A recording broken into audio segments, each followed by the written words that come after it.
In the year 581, a group of Chinese migrants drifting far off the coast in their wooden junks came upon a lush green island rising out of the South China Sea. A landing was made, and in time a colony grew. These early colonists named their discovery Taiwan, which means terraced bay.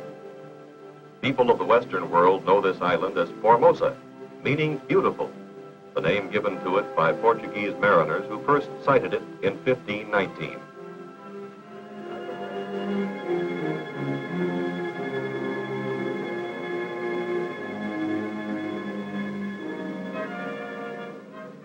Lying like an emerald leaf in the vast eastern Pacific basin, Formosa, with its more than 10 million people, is about the size of our state of Maryland.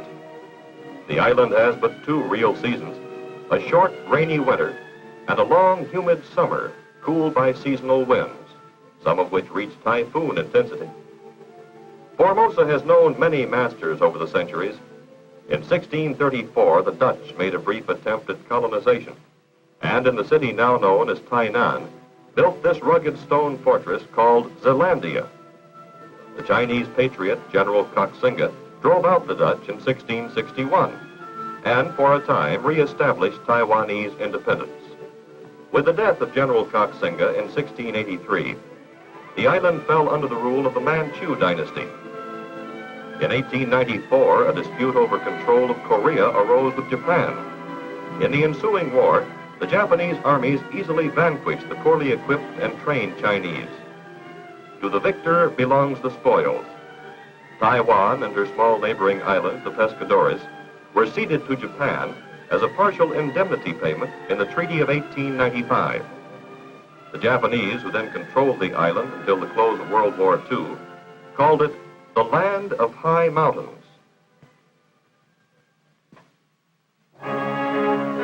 Despite the many outside influences over the centuries, the Formosans have remained truly Chinese. There has been no intermarriage with the island aborigines and very little with the Japanese. Today they are a pure, vigorous, and vital race. Their dialects and customs are but little altered from those of their ancestors in Fujian province on the China mainland. All of her many colorful names, beautiful, terraced bay, land of high mountains, can present but a surface glimpse of Taiwan, for her real destiny is in the hearts of her people. Today they stand alone as the home and last hope of free China.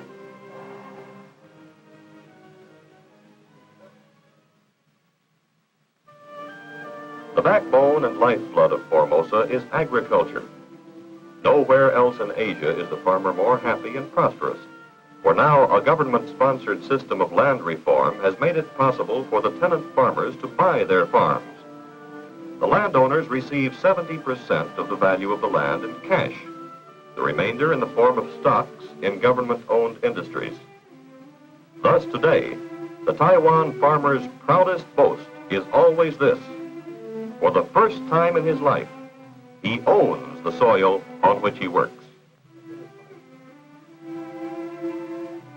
Nearly every farmer has his patient, slow-moving water buffalo to help him turn the earth.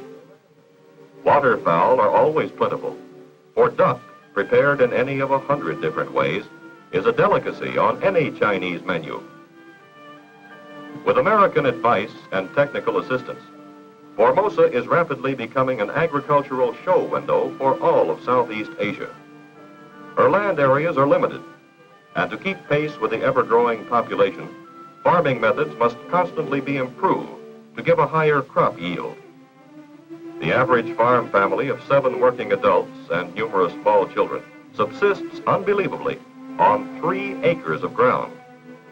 Nowhere else on earth is the land so intensively cultivated. Not a single square foot of tillable soil is wasted.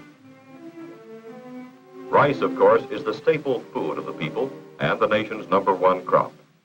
The island's subtropical climate is so ideal for its growth that in many areas 2 crops a year can be harvested with an annual total of more than 2 million tons.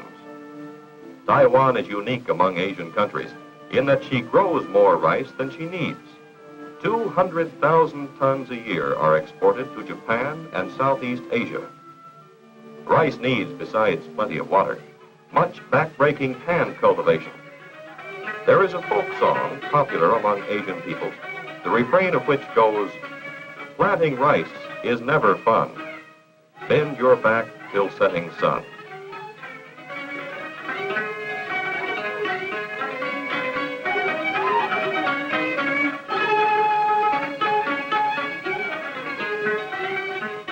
The choicest rice on earth, called Fan Lai, is grown by these methods in these fields. Taiwan cane sugar is known and used around the world. It is the island's leading export crop and brings in over $100 million a year, more than 1/2 of the total export revenue. 500,000 people live on the proceeds of the sugar industry, most of them farmers who plant under contract to the Taiwan Sugar Corporation. During the harvest season, every member of the farmer's family works in the fields, cutting and bringing in the sugar cane. The workday begins at sunrise and ends at dark. No small farmer can afford cutting machinery, a tractor, or a truck. His only power tools are his family and the good muscles of his back and arms. For transportation to the sugar mills, he relies on the ponderous, slow-moving water buffalo. The farmers of free China have come far in 10 short years. Despite limited land areas and lack of modern machinery, they are now able to produce ample food for all the island's people, and even export a surplus to other, less fortunate countries. No beggars ever roam the city streets, for famine and hunger are now unknown on Taiwan. During these pioneer years of development and modernization, America is playing an important role in her progress, not only in rural areas, but also in industry. Have you ever wondered what happens to your old car after its useful life is ended? The answer might well be here at the Tong Ing Iron Works in the city of Kaohsiung in southern Taiwan. Here, scrap metal purchased from the United States is resmelted into the hundreds of steel items needed by a young and growing nation. Nails, wire, construction steel.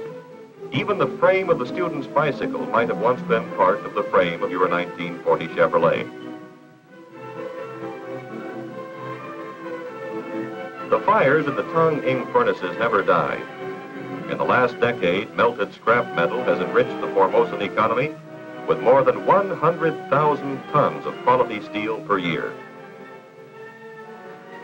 Never in history has there been a shortage of labor in the Orient. For hundreds of years, the Chinese have devised ingenious methods of replacing heavy machinery with mass human muscle.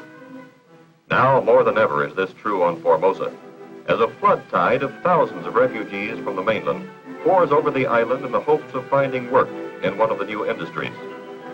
And work is found for all who come. In 10 years, more than 6,600 new factories of all kinds have been built, and all are expanding and prospering.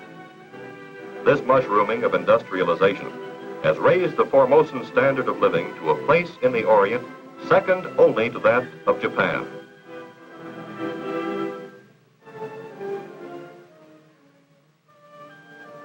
Petroleum was discovered in Taiwan long before the first oil strike in Pennsylvania.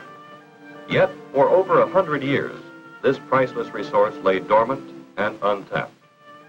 Even as late as 1947, only one small crude oil distillation plant was in operation. Today, the Chinese Petroleum Company operates 3 large distillation units, as well as the thermal cracking unit for the production of high-octane gasoline. Other units recover and refine the byproducts of petroleum once wasted. These include coal tar, asphalt, kerosene, mineral oil, and chemical dyes. Oil, traditionally used in past centuries to keep the flickering lamps burning, now turns the wheels of industry and powers the jet planes of free China.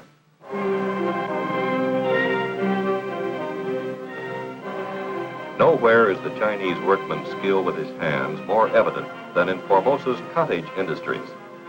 These thousands of miniature factories, often owned and operated by members of a single family, are an essential part of the country's economy. Building material industries are expanding to keep pace with the boom in new construction.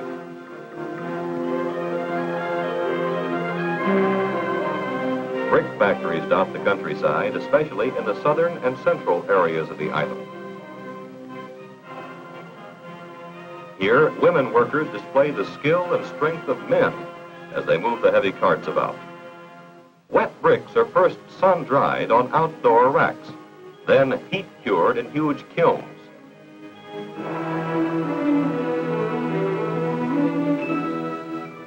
Final delivery to the building contractor is accomplished with the old, reliable ox cart. Charcoal factories are a small but important industry in cities and villages where wood and twigs for the kitchen fires are scarce. Bamboo trays full of cornstarch are set out to dry each morning. By evening, the sun and wind have evaporated the thick liquid to a powder to be packaged and made into puddings and confections around the world. Unmarried girls, when working out of doors, cover themselves from head to foot in sun-protecting clothing. Only their smiling eyes show from beneath the woven bamboo coolie hats perched upon their closely wrapped heads. Homemade egg noodles drying on bamboo racks by the roadside may not tempt the appetite in this form, but when simmered together with freshly cut cabbage and a savory chicken broth, it's an outdoor cafeteria-style banquet for the children of Taiwan.